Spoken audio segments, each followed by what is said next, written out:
Oh my God. In California, it was a season defined by infernos.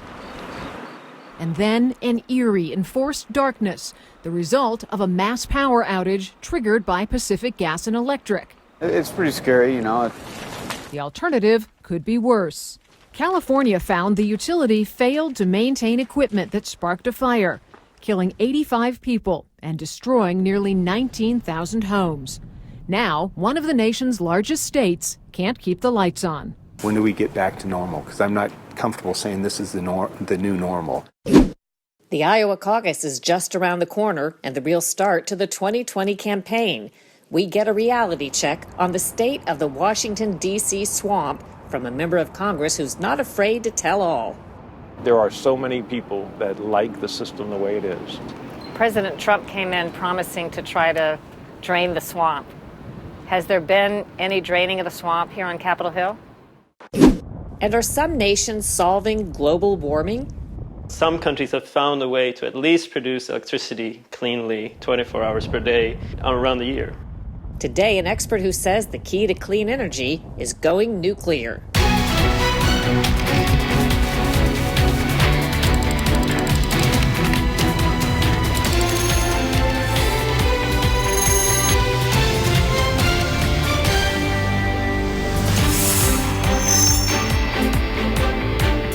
Welcome to Full Measure. I'm Cheryl Atkinson. Homelessness, illegal immigration, the high cost of living, and fires. As if one of our biggest states isn't suffering enough, California residents have now been told they face forced blackouts that could come and go for years. That disaster traces directly to the power company Pacific Gas and Electric, PG&E. We sent Lisa Fletcher to the Golden State to find out what's behind the disasters and darkness. Oh my God. In California, it was a season defined by infernos. And then, from the frightening light of fires to an eerily enforced darkness. Like in this Santa Rosa neighborhood, blacked out except for the headlights of cars.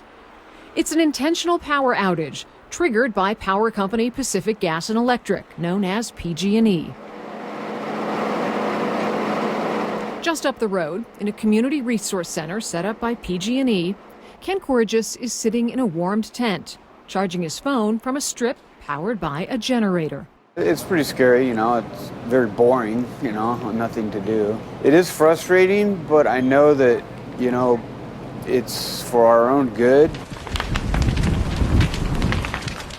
Because the alternative could be worse. To explain, we travel 180 miles northeast to the rubble of Paradise, California, the site of the state's deadliest and most destructive wildfire. It was November of 2018. Flames blew through Paradise in less than 24 hours, torching more than 31 square miles.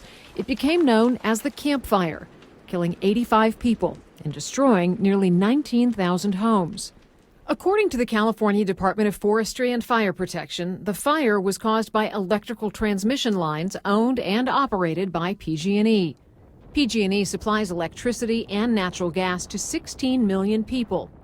Its system was built beginning over a century ago to carry water-powered electricity from the Sierra Nevada mountains in eastern California to the San Francisco Bay Area. But its infrastructure is aging. It is still using some towers and equipment from the early 1900s. According to a 700-page investigation by the state, PG&E failed to inspect and maintain an aging electrical tower, citing issues with several parts of the tower that went unnoticed.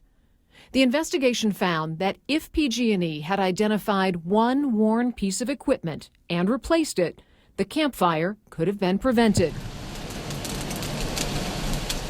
It wasn't an isolated case. PG&E equipment reportedly sparked 19 major blazes in 2017 and 2018. PG&E faced $30 billion in liability for those fires, plunging the utility into bankruptcy last year. After the fire that destroyed Paradise, PG&E began taking drastic new measures, watching for risky weather conditions, humidity, wind speed, and dry conditions on the ground. Rather than risk sparking, they cut power.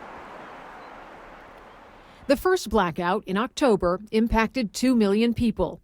Santa Rosa suffered through 6 scheduled blackouts last fall. You know, I've lived here 40 years, and now Santa Rosa's mayor, Tom Schwedhelm. When do we get back to normal? Because I'm not comfortable saying this is the new normal. There's got to be a better way. We just haven't figured it out yet. The night we met him, the city was in the middle of a blackout. He was working late in his office, surveying outage maps and talking on the phone, but mainly listening. Gentleman I just talked to he's a senior citizen. He can't keep going through that. His wife's got dementia. As a mayor of a community of nearly 200,000, it must be extremely frustrating. Even some of the individuals I talked with today, it's like I'm getting tired of throwing all the food out of my freezer. PG&E's CEO Bill Johnson defended the choice to cut power in an emergency hearing called by California's Public Utilities Commission in October. I have heard and read a lot of skepticism about our actions. I hear skepticism about whether the shutoff was truly necessary. Skepticism that we did this to save our own skin rather than for public safety. The fact is that we did this for one reason, and that is safety. Johnson says for safety, the blackouts will continue for up to 10 years, though they may become less frequent. People's lives depend upon electricity. It's not something that Californians can kind of gloss over lightly. Bill Whalen is an analyst at the Hoover Institution, a California think tank.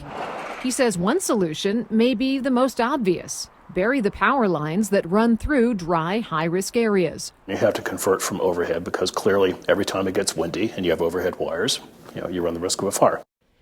PG&E has committed to burying the power lines in Paradise and the other areas that were burned by the Camp Fire in 2018. PG&E wouldn't agree to an on-camera interview, but told us burying power lines is not a solution that can further reduce the risk of wildfire in the near term, because they can still be impacted by things like floods, earthquakes, and equipment issues. And it's too expensive. From a cost perspective, burying all 81,000 miles of its power lines at $3 million per mile would reportedly cost quadrillions. Every time you press PG&E on this, they cry foul. They claim they don't have enough money, but yet they somehow have money to lobby the state, and they spend ambitiously on lobbying. We asked PG&E how much it's spent on lobbying the past decade. The utility would only say it files all appropriate disclosures. According to the watchdog Open Secrets, PG&E spent more than $10 million on lobbying last year alone. PG&E adds that's paid by shareholders, not customers, and it holds itself to high standards of public disclosure and compliance with the law. According to published reports, PG&E paid its top 5 executives roughly $17 million in bonuses from 2012 to 2017. That includes a pay boost in 2015, the same year a fire caused by PG&E equipment killed 2 people. In August, a bankruptcy judge denied the company's new plans to pay at least $11 million in executive bonuses. Also last fall, hours before the first blackout, PG&E treated its top customers to a wine-tasting weekend in Sonoma. The utility apologized for insensitivity.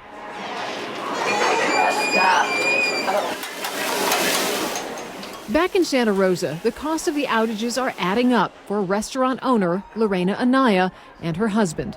Any sense of what the outages have cost you in total? I think it's around $16,000 to $18,000. What does that $16,000 to $18,000 mean, you guys? It hurts. It hurts really, and not only for us, but for our employees. For us, they're our family, and it hurts us that they don't even get a pay either. So it's really hard. To keep the power flowing, they had to buy a generator for $1,200. I hope PG&E figures out, because we can't. They say this is going to continue for 10 years. My business will not be here in 10 years if they keep doing this. And I've been here 24 years. It's a part of you. Yeah. So it hurts. The fire season in California is starting earlier and ending later each year. In 2019, there were more than 7,000 fires, destroying almost 400 square miles and killing 3 people. In the Golden State, it's going to be a long battle to keep the lights up and the risk of disaster down. So is there any way to tell whether the blackouts are serving their purpose? Well, PG&E says they're working. This month, CEO Bill Johnson wrote an op-ed in the Wall Street Journal saying PG&E had no deadly wildfires in 2019 and had a 25% reduction in sparks associated with PG&E equipment in high-risk areas, though it's hard to prove a negative and know exactly which area could have produced a spark. And so what happens next? Well, there's a deadline to all of this. PG&E needs to resolve its bankruptcy by June 30th. And if they don't, the governor says the state's going to step in and take over the utility. And there has been some talk about turning it into a customer-owned co-op. Okay, and what about the fire victims who have sued for liability? This is interesting. PG&E has proposed settling with them for $13.5 billion, but that still has to be approved by a judge. And within the last week, FEMA got involved in this. FEMA says PG&E owes it $4 billion in reimbursement for the federal response to fires. And now FEMA says if it doesn't get that money from the utility, it's prepared to actually bill fire victims for the money. So there's a lot at stake here. We're going to keep you updated as it all plays out. Okay. Thanks so much, Lisa. Ahead on Full Measure, we've been reporting on the D.C. swamp for years. Has anything changed? The state of the swamp next.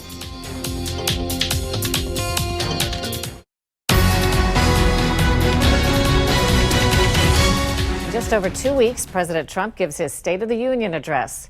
We thought it would be a good time to get a full measure State of the Swamp assessment. We went to two swamp watching experts. The first, Congressman Ken Buck, a Republican we first interviewed about 2 years ago, who blew the whistle on the swamp and party elites who he says live like kings and govern like bullies. Is what you described what some Americans might call the establishment? Absolutely. Congressman Ken Buck is a former federal prosecutor. He spoke with us in 2017 after writing Drain the Swamp, How Washington Corruption is Worse Than You Think. It exposed what he called pay-to-play corruption, backroom arm twisting, and congressional positions for sale to whoever raises the most money. More than 2 years later, we set out to find what, if anything, has changed. How much of the week, on average, do you think are people, members of Congress, having to spend raising money? Oh, I think that we probably spend somewhere between a quarter and a half of our time raising money for re-election. Has that been about the same in the years you've been here? Yeah, I think so. In terms of a brief review, can you describe the process of dialing for dollars, what happens, how money is raised here? Sure. So we go over to the NRCC offices, or I oftentimes call from my condo here in town. But literally, there will be lists prepared for us to go over to the NRCC and call from lists. The NRCC is the National Republican Congressional Committee, which is outfitted with the fundraising necessities, cubicles, and telephones. Democrats have their own version, both offices just steps from the Capitol. Do you have a quota as to how much the party expects you to raise? I do have I don't know if it's a quota, but it's a hard and fast goal, I would say. How much is yours? Mine right now is $275,000. You have to raise in what time period? Over the 2-year cycle. With fundraising limits, meaning you can only raise so much from a single person or entity, right. That must be hard. It's challenging. Do you feel like you've fallen into the system? This was something you strongly objected to and criticized when we last spoke. Now it sounds like you're operating quite well inside the system. Yeah, I still object to it, and my objection was always that there is an amount of money to pay to be on a committee, or an amount of money to pay to be the chair or the Republican leader of a committee, and I still have strong objections to that. But in terms of raising money for my own re-election, I think everybody comes here knowing that if they want to get reelected, they're going to have to raise a certain amount of money. Larry Klayman is also a former federal prosecutor and longtime swamp watcher. He heads up Freedom Watch, a public interest group that investigates government corruption. What would you tell the public is the state of what we may think of as the Washington, D.C. swamp today? It's a club. It's like the National Football League. You have the American Conference and you have the National Conference, but they're all part of the same conference, the same league. And they protect each other because they're making a tremendous amount of money. They're acquiring great power. I've heard that from a lot of people. President Trump came into office promising to drain the swamp. We are going to Washington, D.C., and we are going to drain the swamp. Has he had success, or has the swamp gotten the better of him? The swamp has been trying to swallow him up. No, he has not had success, and I commend him for trying to do that. But they've been trying to impeach me from day one. They've been trying to impeach me from before I ran. What I like about the president is that he will say what's on his mind. You may not always like what he says, but he doesn't pull any punches, and that's quite rare. The problem is that around him are people who want to take him down, even in the White House. The poor guy's been fighting for his survival now for going on 3 years. So there's a lot of things that he's tried to do about cleaning up the swamp, but it seems that the swamp has got him more than he's got the swamp. Let's say President Trump is not reelected. Where do you see the state of the swamp going? I think it'll go crazy. What if President Trump is elected to a second term? It's really hard to gauge what's going to happen, but I hope that somehow he breaks through and does hold the swamp accountable. I hope that his Republican establishment on Capitol Hill, in fact, even people in the White House, will start to back him up. Look, he's not perfect, Cheryl.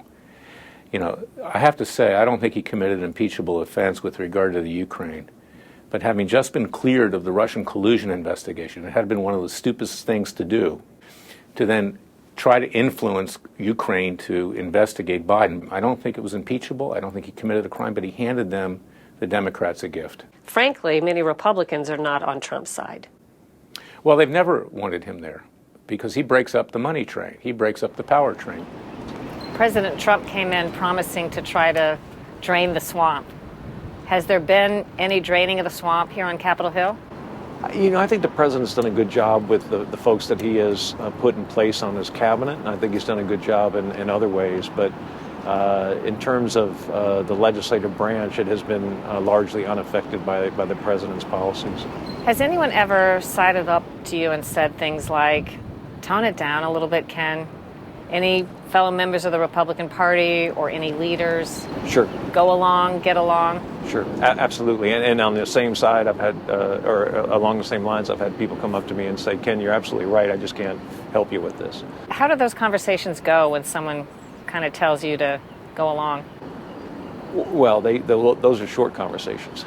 Is there anything to be said about the power of one?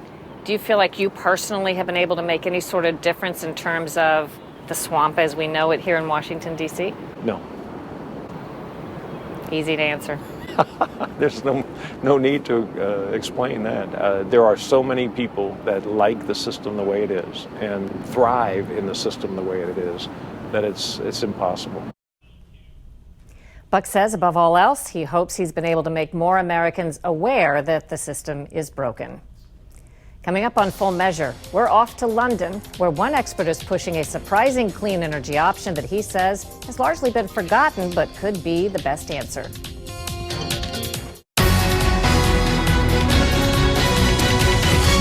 One of the biggest energy challenges of our time is how to produce more energy in a way that's considered cleaner for the environment.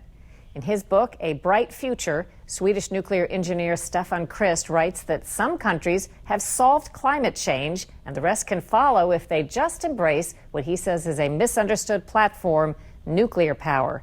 We recently caught up with him in London.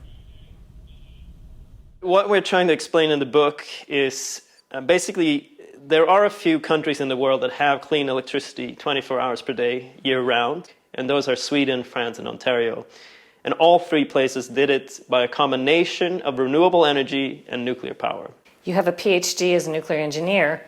What are a couple of misconceptions you think people have about nuclear power? One is the volume and how dangerous nuclear waste is, and another one is the safety record of nuclear power. Both of them have been quite thoroughly misunderstood, and we try to go through that in the book quite comprehensively. Do you find a lot of people don't know that nuclear power is green energy?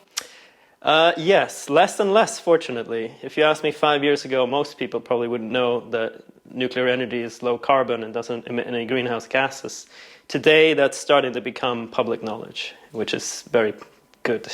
It's often said that when nuclear goes wrong, it's catastrophic. How do you get people comfortable with that calculation? In terms of people dying from a disaster, energy-related disaster, the worst one we've seen in world history by far is a hydroelectric dam bursting in China in the 1970s. Killed over, well, in some estimates, over 200,000 people. Nothing is completely safe, nothing is completely clean, but we have to choose the best out of poor options almost everywhere in society and economy. So what are a couple comments you have on Fukushima, which is a recent disaster that people know about and hear a lot about? Yeah, so Japan was struck by an epic natural disaster that killed 16,000 people. Certainly compared to other energy accidents that we've seen, with oil platforms exploding or hydroelectric power dams failing or gas pipelines exploding, Fukushima, in terms of relative effects to human life, is quite benign compared to those, but obviously a very serious and horrible accident anyway. A comment on the Chernobyl disaster? It was actually constructed and redesigned by Soviet engineers. This is technology that will never be built in the West. It will never be allowed to be operated in that way in the West. What are the lessons learned from 3 Mile Island in the United States? So it was really kind of a proof of concept of the safety built into Western-type nuclear power reactors. You have a really severe event, you have a core melt, and no one got hurt. So that's the main lesson, I guess.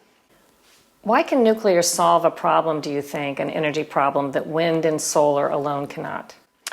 Well, the main reason is that wind and solar obviously rely on the wind and the sun being available. So it's much more effective, much more cost effective, and it's proven to work much better if you have something in the system that doesn't rely on the weather cooperating with you as well. We all share the same atmosphere and the same globe. But some countries have found a way to at least produce electricity cleanly 24 hours per day around the year. And that's something that other countries can be inspired by, because we have an existing solution to that. And that's basically what we mean when we say how some have solved climate change.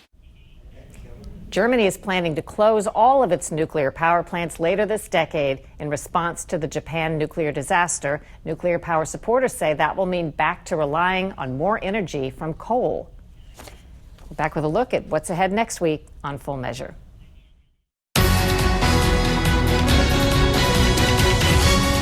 Next week on Full Measure, fearing potential violence, Virginia Governor Ralph Northam is declaring a state of emergency and banning firearms and other weapons on the grounds of the state capitol as he prepares to impose a radical change in gun restrictions in that state.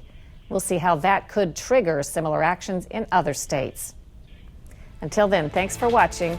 We'll be searching for more stories that hold powers accountable. I'm Cheryl Atkinson.